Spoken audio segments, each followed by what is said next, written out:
Hi hello എല്ലാവർക്കും നമസ്കാരം. അപ്പോൾ നമ്മൾ പുതിയ വീഡിയോയിലേക്ക് എല്ലാവർക്കും സ്വാഗതം കേട്ടോ. വേറെ ഒന്നുമല്ല, ഞാനിപ്പോൾ ഈ കാണിച്ചുകൊണ്ടിരിക്കുന്ന ചെടി എന്താണെന്ന് ഒട്ടുമിക്ക ആൾക്കാർക്ക് മനസ്സിലായിട്ടുണ്ടാവും അല്ലേ. ഈ മനസ്സിലാവാത്തവർക്കായിട്ട് ഞാൻ പറഞ്ഞുതരാം. നമ്മളുടെ ശംഖുപുഷ്പാട്ടാ. ഈ ശംഖുപുഷ്പം വെള്ള കളറിലും ഇതേപോലെ നീല കളിലും ഉണ്ടാവും കേട്ടോ. അപ്പോൾ ഇതിൻ്റെ ഗുണങ്ങളും ഉപയോഗങ്ങളും എന്താണെന്ന് ഞാൻ പറഞ്ഞുതരാം. വേറെ ഒന്നുമല്ല, നമ്മളെ ശരീരത്തിലുണ്ടാവുന്ന ഓരോ പ്രശ്നങ്ങൾക്കും ഏറ്റവും ഫലവത്തായ ഒരു ഔഷധം തന്നെയാട്ടോ ഈ ശംഖുപുഷ്പം. ഈ ശംഖുപുഷ്പത്തിൻ്റെ പൂവായിക്കോട്ടെ, കായായിക്കോട്ടെ, വേരായിക്കോട്ടെ, ഇലയായിക്കോട്ടെ, എല്ലാത്തിനും ഭയങ്കര ഗുണമായിട്ടാണ് ഉള്ളത്. അതെങ്ങനെ യൂസ് ചെയ്യേണ്ടതെന്നും എന്തിനാണ് യൂസ് ചെയ്യണമെന്ന് ഞാൻ പറഞ്ഞുതരാം കേട്ടോ.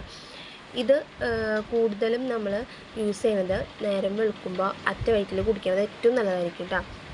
ഈ നമ്മളുടെ ഉണ്ണികൾക്കൊക്കെ ഓർമ്മക്കുറവുണ്ടാവുക, അതുപോലെ ഗർഭിണികൾക്ക്, കുടവയറുള്ളവർക്ക്, അതുപോലെ രക്തക്കുറവുള്ളവർക്ക്, പിന്നെ സ്കിൻ ഗ്ലോ കിട്ടാനൊക്കെ ഏറ്റവും നല്ലതാട്ടാ. പിന്നെ മുടി കൊഴിച്ചുള്ളവർക്കൊക്കെ ഏറ്റവും നല്ലതാട്ടാ. നമ്മളിത് ഡെയിലി യൂസ് ചെയ്ത് കഴിഞ്ഞാൽ നമുക്ക് നല്ലൊരു ഗ്ലോയും നമ്മുടെ ശരീരത്തിന് ഒരു മാറ്റം തന്നെ ഉണ്ടാവും കേട്ടോ. അതെങ്ങനെ യൂസ് ചെയ്യണമെന്ന് വെച്ചാൽ, വെള്ളം തിളപ്പിച്ചിട്ട് ഒരു ഗ്ലാസ്സിൽ ഒഴിക്കുക.